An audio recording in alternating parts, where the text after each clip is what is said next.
The huge glass dome of the Galactic Council building reached high up into the purple sky of Nexus Prime. The dome was so big that small clouds sometimes formed inside it during the rainy season.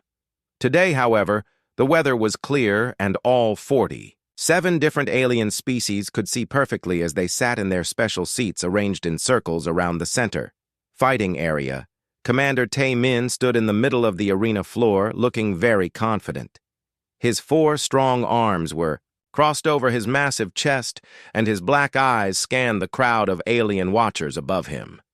He was from the Valorian Empire, and everyone knew that Valorians were the best fighters in the entire galaxy. They had been winning wars for over 300 years, and no other species had ever beaten them in fair combat. Tae-min was almost 9 feet tall and weighed nearly 400 pounds. His skin looked like it was made of dark green metal plates that had grown naturally from his body. These plates were harder than most armor that other species had to wear separately. His people were born to fight, and they started learning combat techniques when they were still children. By the time a Valorian reached adulthood, they knew 17 different fighting styles and could use any of their 4 arms as deadly weapons. The alien delegates in their floating seats were talking excitedly among themselves. Most of them had never seen a human soldier before, and they were very curious about what would happen next. Some of the older delegates remembered when humans first made contact with the galaxy 50 years ago. Everyone had thought they were just another weak species that would need protection from the stronger civilizations across. The arena floor from Tae-min stood a much smaller figure. Petty Officer First Class Dong-woo looked almost like a child next to the giant Valorian warrior. He was only 6 feet tall and probably weighed less than 200 pounds. His simple black uniform had no fancy decorations or medals, just a small metal pin shaped like a 3-pointed spear that most aliens did not recognize.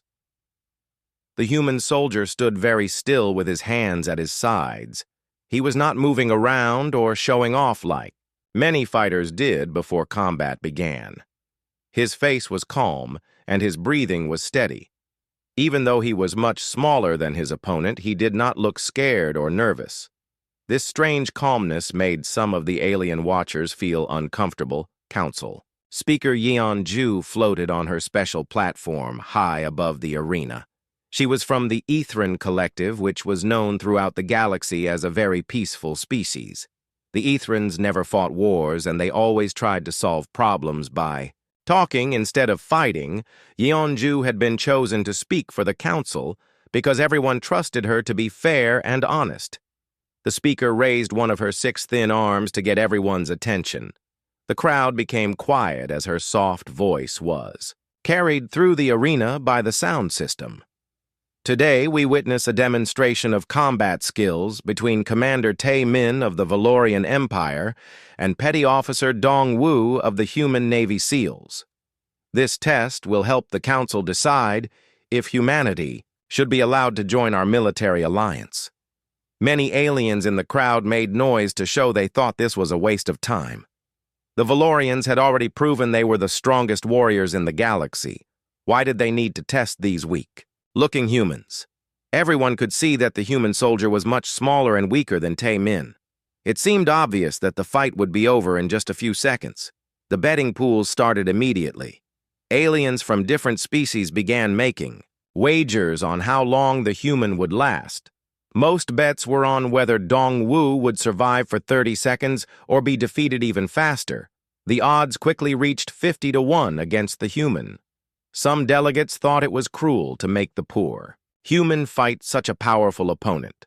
Admiral Hyun-soo from the Krellin Defense Forces shook his large blue head as he watched the preparations.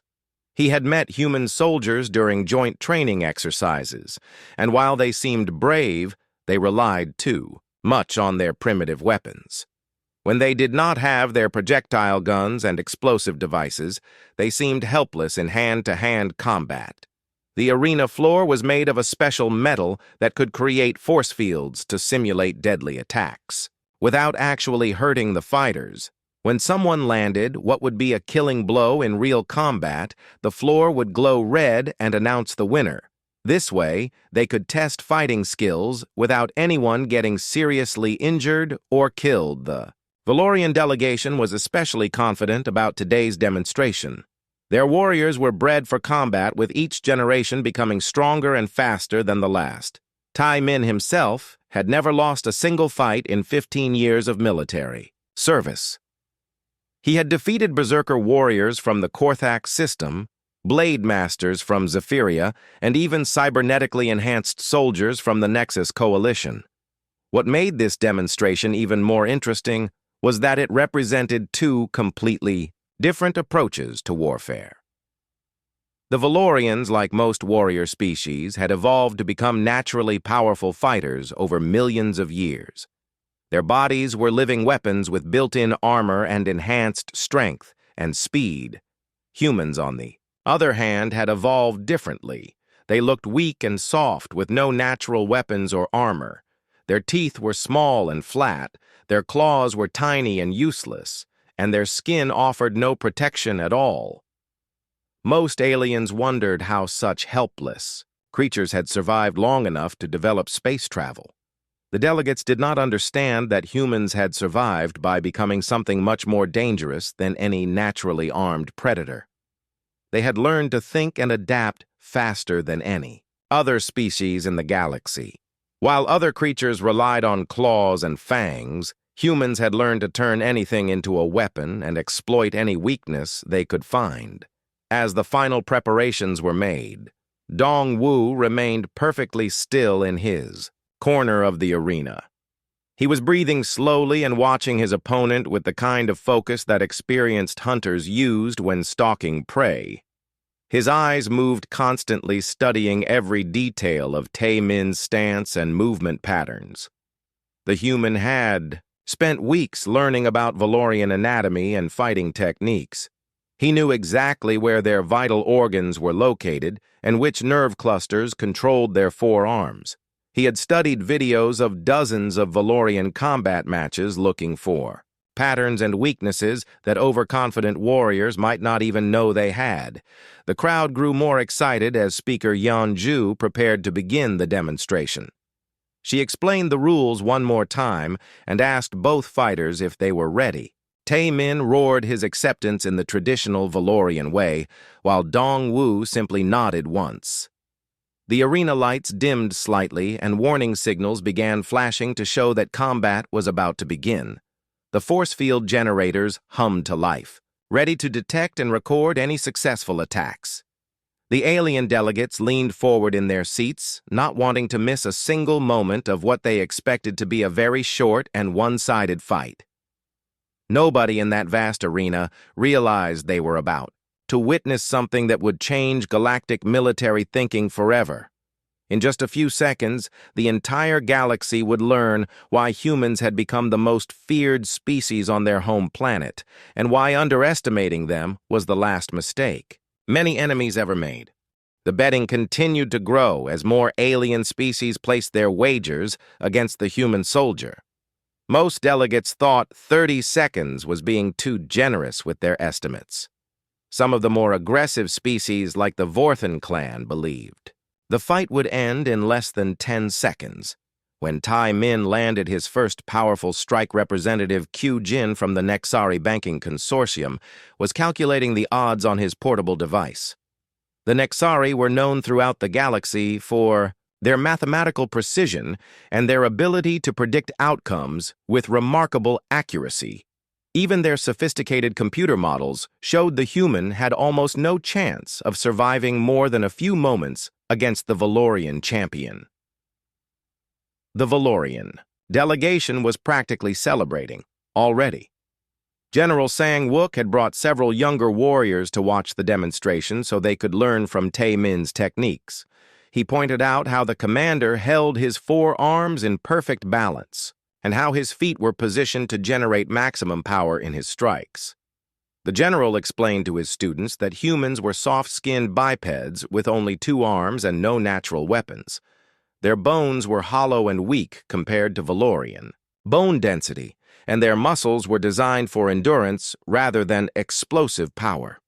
It would be like watching a grown warrior fight against a small child. What the Valorians did not understand was that humans had spent millions of years hunting and killing creatures much larger and stronger than themselves. While other species had evolved claws and fangs, humans had evolved intelligence and adaptability.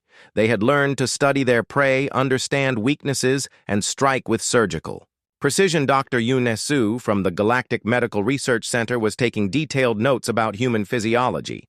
She had examined several human specimens over the years and found their bodies to be remarkably inefficient for combat. Their cardiovascular system seemed designed for long-distance running rather than short bursts of violence. The doctor noted that human muscle fibers were smaller and less dense than most predator species. Their reflexes appeared average, and their sensory capabilities were mediocre compared to dedicated hunting species. Yet somehow these creatures had risen to dominate their entire planet and eliminate every potential threat in their ecosystem. In the arena, Dong-Wu remained motionless, while Tai Min began his pre-combat routine. The Valorian commander stretched each of his 4 arms individually, testing his range of motion and flexibility. This ritual was designed to intimidate opponents and demonstrate the warrior's superior physical capabilities. The human soldier watched every movement with calm attention.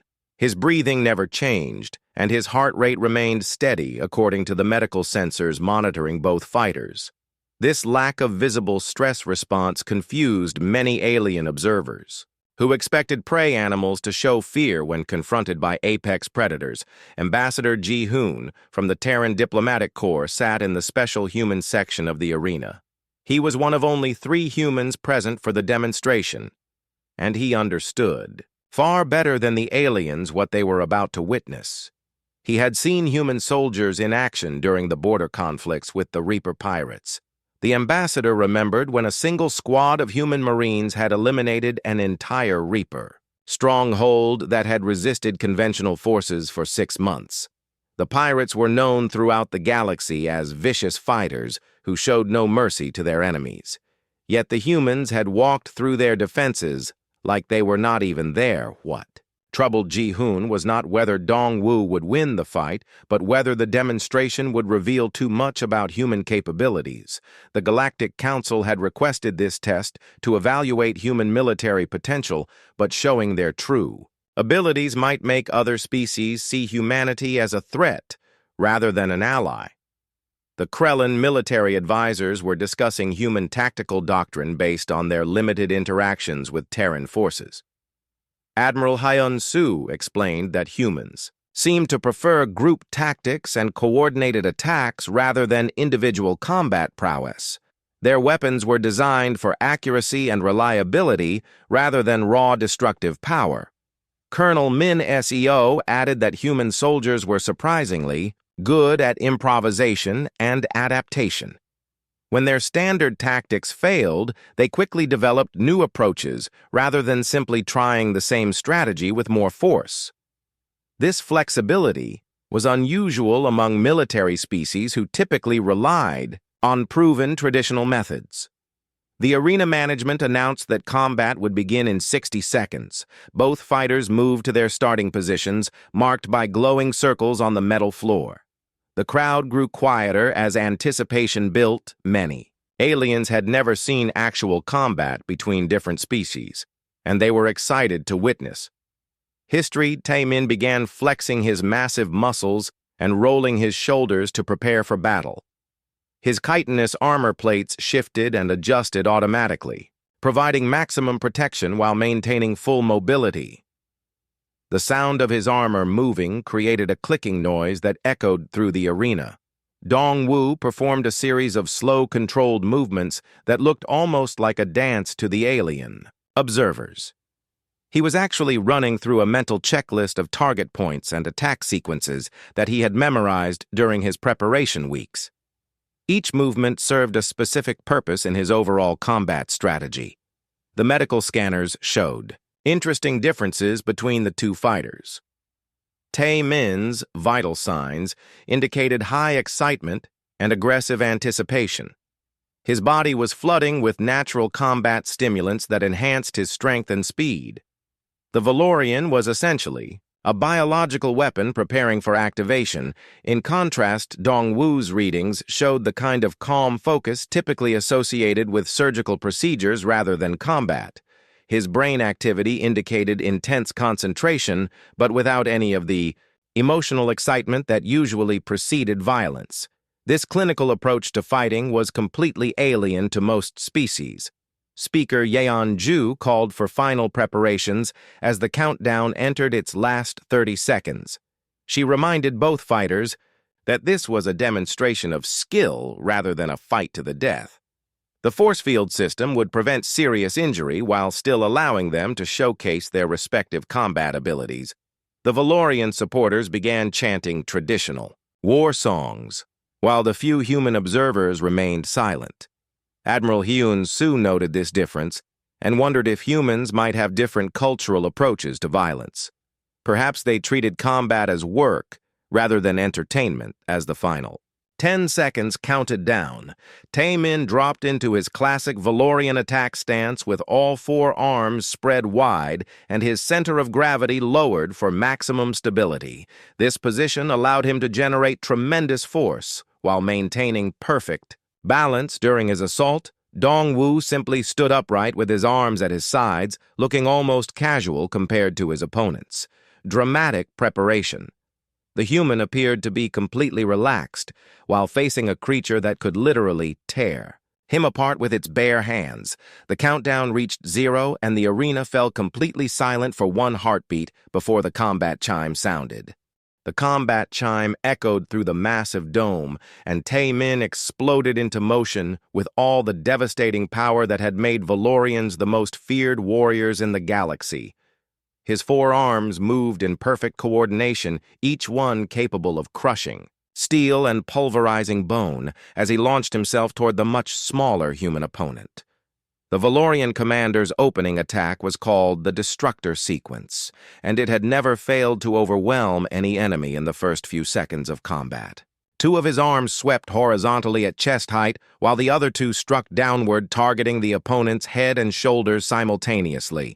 This created an inescapable killing zone that left no room for defense or escape. Every alien in the arena held their breath as they watched the massive warrior close the distance between himself and Dongwu in less than 1 second.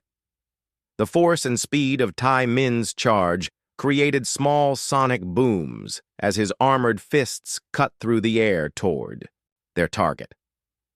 The betting pools had been right. This fight would indeed be over very quickly, but something impossible happened. Dongwu was not there when the crushing blows arrived. The human soldier had moved with a fluid grace that seemed to defy the laws of physics as he slipped inside Tae Min's guard, while the Valorian was still committed to his devastating attack sequence. The aliens watching from above could barely follow the human's movement. It looked more like water flowing around, a rock, than a combat maneuver in. That critical moment when Tae Min was completely extended and unable to change direction, Dongwu struck with surgical precision. His left hand moved like lightning to hit a specific nerve cluster located just below the Valorian's primary shoulder joint. The strike was so precise that it temporarily paralyzed 2 of the alien's 4 arms. At exactly the same instant, the human's right elbow drove upward into the soft tissue beneath Tae Min's chitinous chest armor, targeting a cluster of vital organs that human intelligence services had identified through careful study of Valorian anatomy. The impact was calculated to disrupt the alien's nervous system without causing permanent damage. The entire sequence from the moment of contact to Tae Min's collapse took exactly 1.7 seconds. The massive Valorian warrior crashed to the arena floor, his body convulsing as his nervous system struggled to process the precise nerve strikes that had completely overwhelmed his motor control. The paralysis spread through his limbs as the targeted nerve clusters sent conflicting signals to his brain. The force field generators activated immediately, bathing both fighters in red light as their sensors detected that both strikes would have been instantly lethal in actual combat. The automated systems announced in multiple languages that the demonstration was concluded with victory awarded to the human competitor. Complete silence filled the arena as 47 different species of aliens stared in absolute shock at what they had just witnessed. The most powerful warrior in the known galaxy lay helpless on the floor, while the small human stood calmly over him, apparently unaffected by what he had just accomplished. Ambassador Ji-hoon closed his eyes and took a deep breath. He had hoped this day would never come. But now the secret was out. The galaxy would never look at humanity the same way again. Once they realized what humans were truly capable of, everything would change. Dr. Yoon-soo dropped her data tablet as her 6 hands trembled uncontrollably. She had spent years studying human physiology and had concluded they were poorly designed for combat.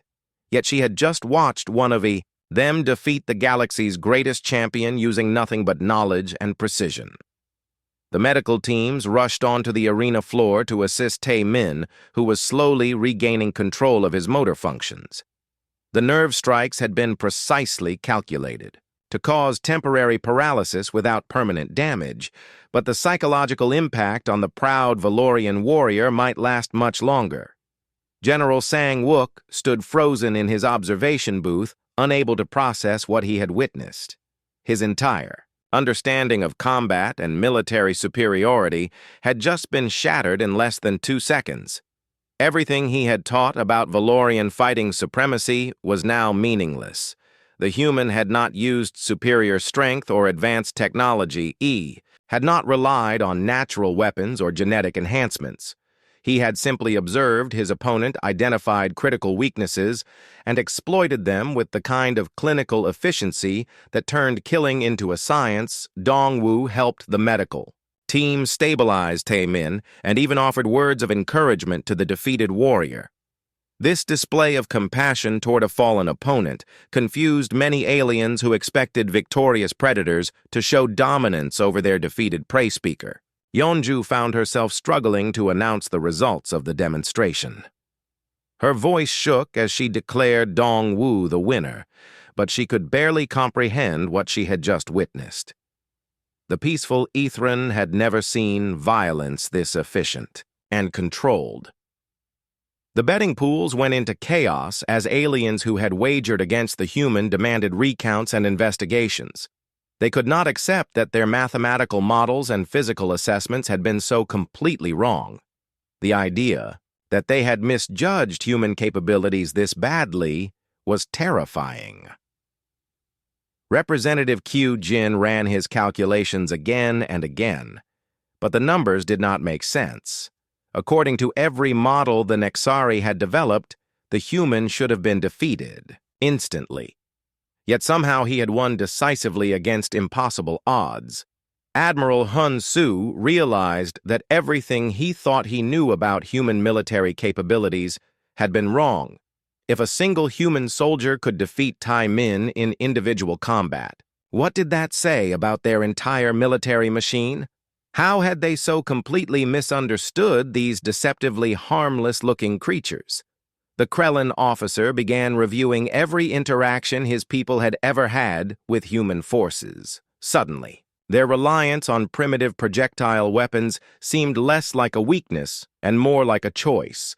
They had been holding back during joint exercises not because they lacked better technology, but because they did not want to reveal their true capabilities. In his medical bay, Tae-min slowly regained full control of his limbs as the nerve paralysis faded. The proud warrior stared at the ceiling, trying to understand how he had been defeated so easily by such a small opponent. He had trained for combat his entire life, yet he had been helpless against the humans' precise strikes. The demonstration was over, but its implications were just beginning to spread throughout the galactic community. 47 species had just learned that humanity was not the helpless prey species they had assumed Earth had produced apex predators disguised as harmless herbivores. In the hours following the demonstration, emergency sessions were called by military leaders from every major galactic power.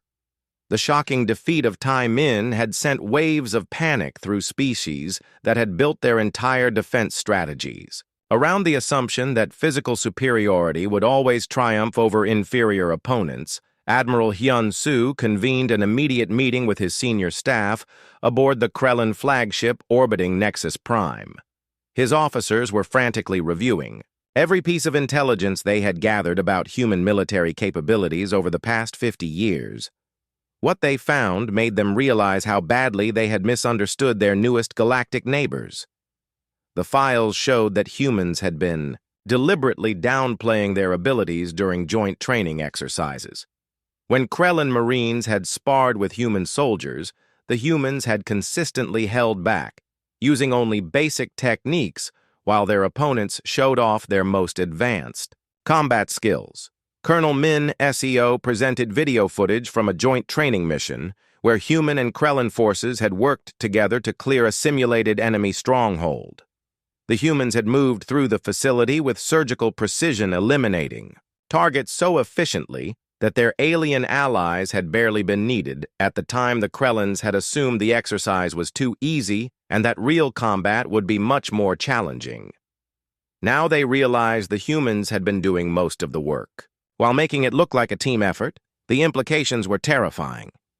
General Sang-wook was facing a complete crisis of confidence among his Valorian warriors.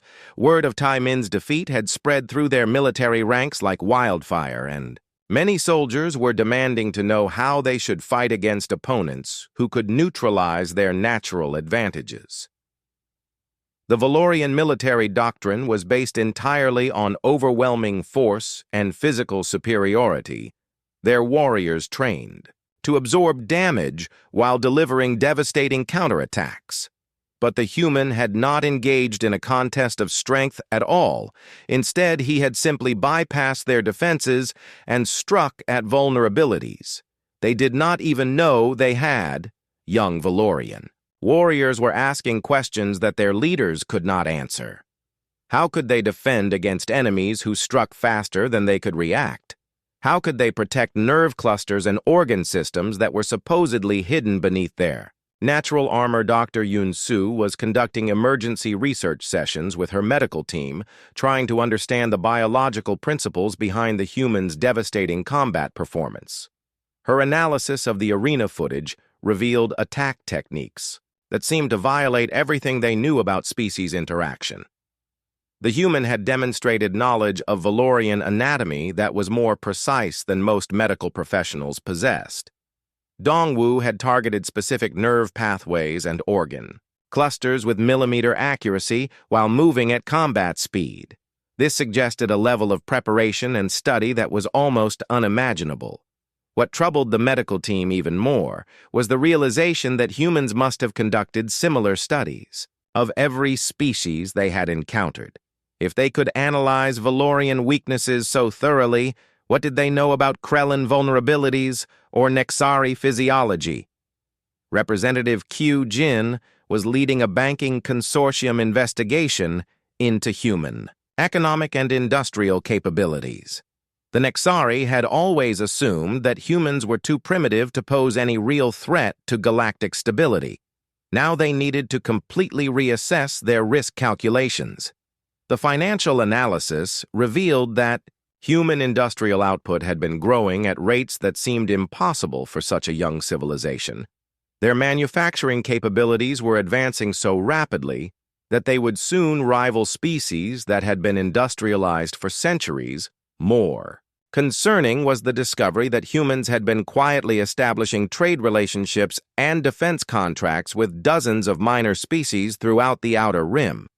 These agreements had seemed insignificant at the time, but now they looked like the foundation of a growing power base. Ambassador Ji-hoon was fielding urgent communication requests from diplomatic representatives of every major galactic power. Everyone wanted to know more about human military doctrine, technological capabilities, and strategic intentions. The small diplomatic staff was completely overwhelmed. The ambassador had been dreading this day for years. He knew that once the galaxy understood humanity's true nature, the peaceful coexistence they had enjoyed would become much more complicated. Some species would want to become closer allies, while others might see humans as an existential threat in classified briefings. Ji-hoon explained to his government that the demonstration had probably accelerated human integration into galactic affairs by decades. They would no longer be treated as a minor species that needed protection. Instead, they would be courted as potential allies or feared as possible enemies. The Atherin Collective was holding emergency peace talks to address the growing tension among galactic powers. Speaker Yeonju was trying to maintain stability, while various species demanded immediate policy changes regarding human involvement in galactic affairs. Some delegates argued that humans should be given immediate leadership roles in galactic defense planning since they had clearly demonstrated superior military capabilities. Others insisted that such dangerous predators needed to be contained before they could threaten galactic peace. Peaceful species were particularly troubled by what they had witnessed. Many had evolved to avoid conflict entirely, and the idea that such efficient killers existed in the galaxy challenged their fundamental beliefs about civilization and progress council. Members were requesting detailed information about human society and culture.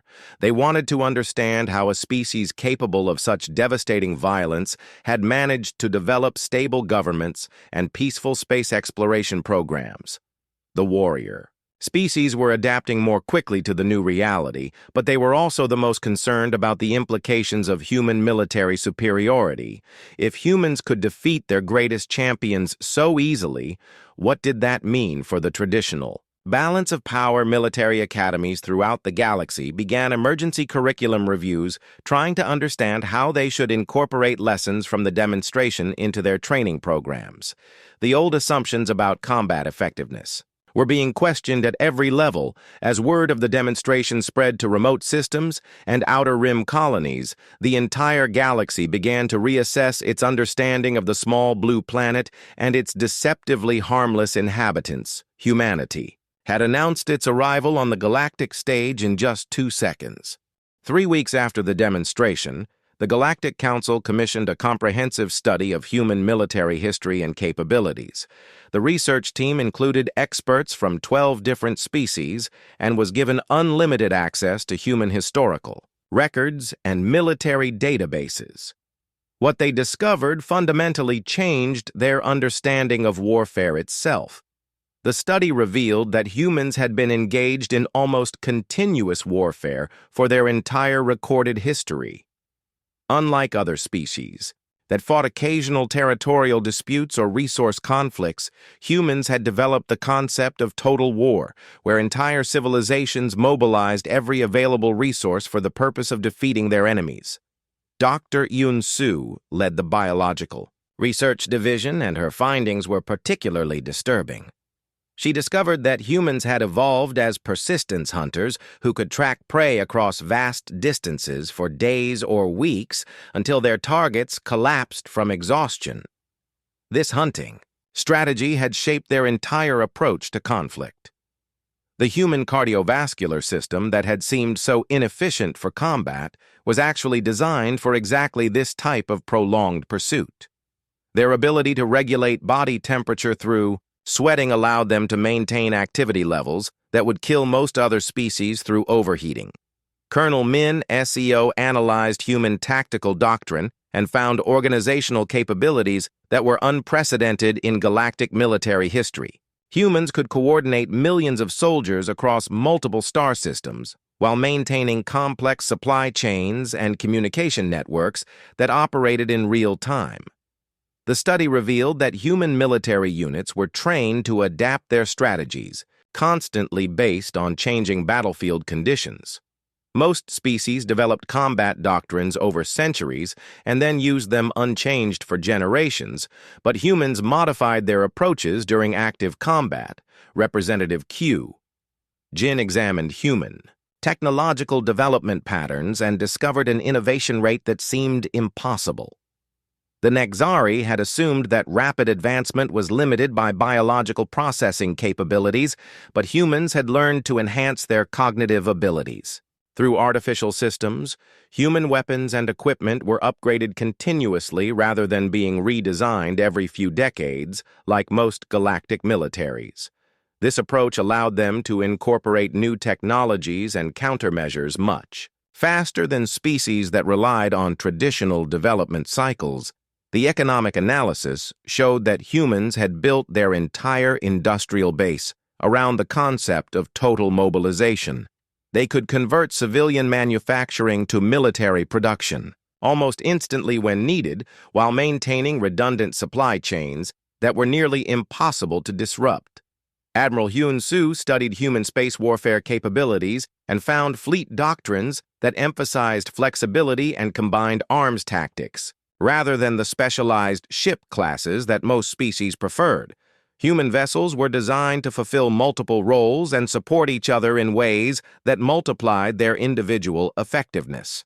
The historical records revealed conflicts, where small human forces had defeated much larger enemy armies through superior tactics and technological advantages. The humans had apparently been fighting wars against impossible odds for so long that they had developed methods most species could not even comprehend. General Sang-wook examined human ground combat techniques and discovered fighting styles that incorporated everything from unarmed combat to orbital bombardment in coordinated sequences. Human soldiers were trained to use any available weapon or environmental factor as part of their tactical approach. The Valorian military had always focused on individual warrior prowess, but humans treated combat as a team activity where each soldier was part of a larger organism that could adapt and respond to threats collectively. This approach made their individual capabilities multiply exponentially. The research team found evidence that humans had developed weapons capable of destroying entire planets, yet had somehow avoided using them in major conflicts. This level of restraint combined with devastating capability was unprecedented in galactic history. Most troubling was the discovery that everything the galaxy had seen from humans so far represented their peacetime military capabilities. The records showed that human societies could mobilize resources for warfare at levels that would bankrupt most galactic civilizations. Dr. Yoon Soo reported that human biological stress responses were designed to enhance performance under extreme conditions rather than simply surviving threats. Their fight-or-flight reflexes actually improved their cognitive abilities and physical coordination during combat situations. The study concluded that humans had not simply evolved to be good at fighting. They had evolved to be good at winning wars against any opponent, regardless of the odds. This fundamental difference in evolutionary pressure had created capabilities that other species had never needed. To develop representative Q-Jin calculated that human industrial output during full military mobilization could potentially exceed the combined production of several major galactic powers. The economic implications of this capability were staggering. Research team also discovered that human military doctrine included detailed plans for fighting opponents with various technological and biological advantages. They had apparently spent decades studying every known species and developing countermeasures. For their natural abilities, Colonel Min Seo found training programs where human soldiers practice fighting simulated alien opponents with different physical characteristics and weapons. This level of preparation suggested they had been planning for galactic integration and potential conflicts long before making first contact. The study revealed that humans maintained multiple redundant command structures that could continue coordinating military operations even if their primary leadership was eliminated. Most species had centralized command systems that could be disrupted by targeting key individuals. Admiral Hyun Soo discovered that human space fleets were designed to operate independently for extended periods without resupply or communication with their home systems. This capability would allow them to project power across galactic distances that other species considered impossible. The final report concluded that humanity represented a completely new type of civilization that had industrialized warfare to levels that challenged every assumption about military capability and strategic balance in the galaxy. The study recommended immediate diplomatic engagement to ensure that human military capabilities were aligned with galactic peace and security rather than being directed against existing power structures. The alternative was potentially facing an opponent that could rewrite the rules of galactic conflict. 6 months after Dongwu's demonstration, humanity was not only accepted into the Galactic Council's military alliance, but was asked to take a leadership role in galactic defense planning, the small combat test that was meant to evaluate human limitations, had instead revealed capabilities that most species did not even know were possible. The transformation of galactic military doctrine happened faster than anyone had expected. Traditional warrior species like the Valorians discovered that their natural combat abilities became even more formidable when combined with human tactical thinking and technological innovations. General Sang-Wook became one of the first alien officers to complete human military staff training. His Valorian warriors learned to coordinate their individual prowess with human strategic planning, creating combined units that were more effective than either species could achieve alone. The integration was not always smooth. Many Valorian soldiers struggled with human concepts like tactical retreat and misdirection. Their warrior culture emphasized direct confrontation and personal honor, while human doctrine focused on achieving objectives through any means necessary. However, the results spoke for themselves. Joint human-Valorian units successfully resolved 3 border conflicts that had been ongoing for decades. The combination of alien physical capabilities with human strategic thinking proved to be incredibly effective. Dr. Yun Su established the first Interspecies Combat Medicine Institute, where human military medics taught alien doctors about treating injuries from advanced warfare techniques. The medical community had to completely revise their understanding of battlefield trauma and recovery procedures. The peaceful species, like the Ethrins, found themselves drawn into military planning for the first time in their civilization's history. Human advisors helped them understand that effective defense could actually reduce the likelihood of conflicts by deterring potential aggressors. Ambassador Ji-hoon was promoted to Secretary of Interspecies Military Cooperation, a position that did not exist before the demonstration. His diplomatic team grew from 3 humans to over 200, as species throughout the galaxy requested military consultations and training programs. The most significant change was in how different species approached the concept of strength and military power. The old assumptions about physical superiority and individual combat prowess were replaced by more sophisticated understanding of coordinated warfare and strategic thinking. Representative Q Jin led economic reforms that restructured galactic trade to support the new military cooperation agreements. Human industrial techniques were shared with allied species, while defense contracts created economic incentives for peaceful cooperation. The Nexari banking systems had to develop entirely new models for calculating military risk and strategic stability. The traditional factors like fleet size and individual warrior strength were supplemented by assessments of tactical flexibility and technological adaptation rates. Colonel Min Seo established the Galactic Strategic Command Academy, where officers from all member species learned human approaches to military planning and coordination. The curriculum included courses on logistics, supply chain management, and adaptive tactical doctrine. The Academy quickly became the most prestigious military institution in the galaxy, with waiting lists that extended for years. Young officers competed intensely for admission, knowing that human military training had become essential for career advancement. Admiral Hyun Soo restructured the Krellin Defense Forces around human organizational principles. His fleets began operating with levels of coordination and efficiency that amazed other military leaders. The Krellins went from being a regional power to one of the most effective naval forces in the galaxy. The changes were not limited to military affairs. Human approaches to problem-solving and organizational management began influencing civilian institutions throughout galactic society. The concept of continuous improvement and adaptive planning spread to business, government, and education.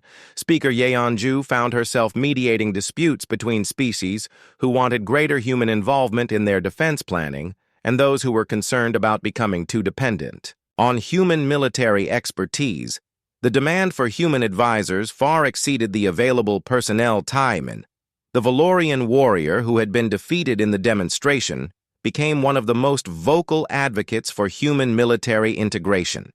His willingness to learn from his defeat and train under human instructors inspired other warriors throughout the galaxy.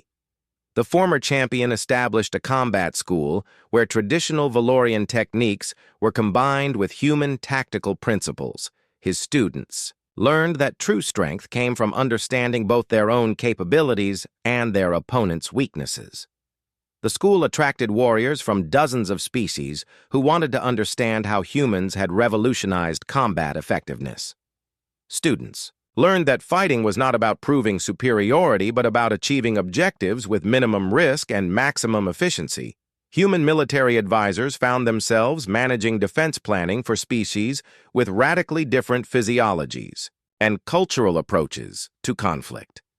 They developed specialized training programs for aquatic species, aerial fighters, and even energy-based life forms. The diversity of galactic military capabilities actually enhanced human strategic options.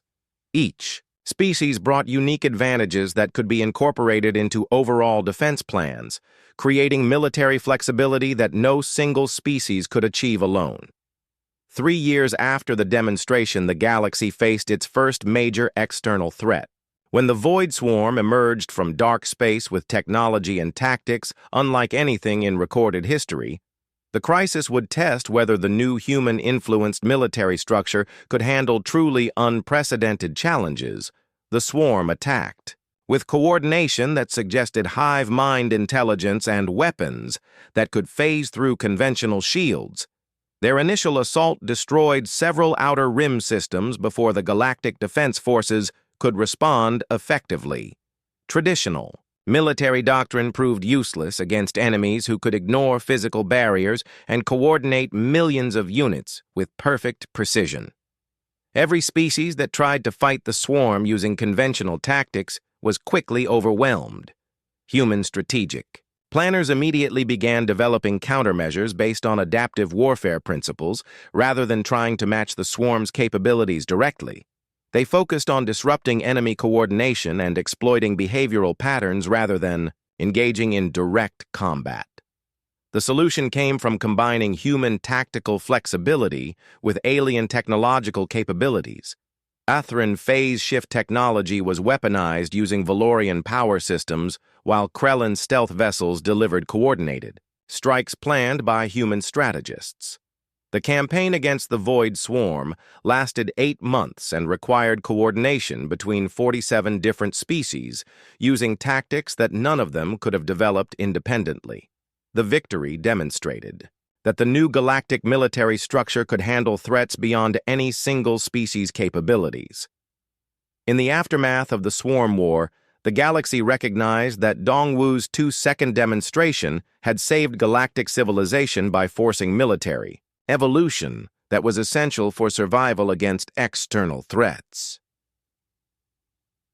The human SEAL who had started this transformation continued his duties as a simple enlisted sailor, but his brief moment in the arena had reshaped galactic history and established humanity as the military heart of an interstellar alliance.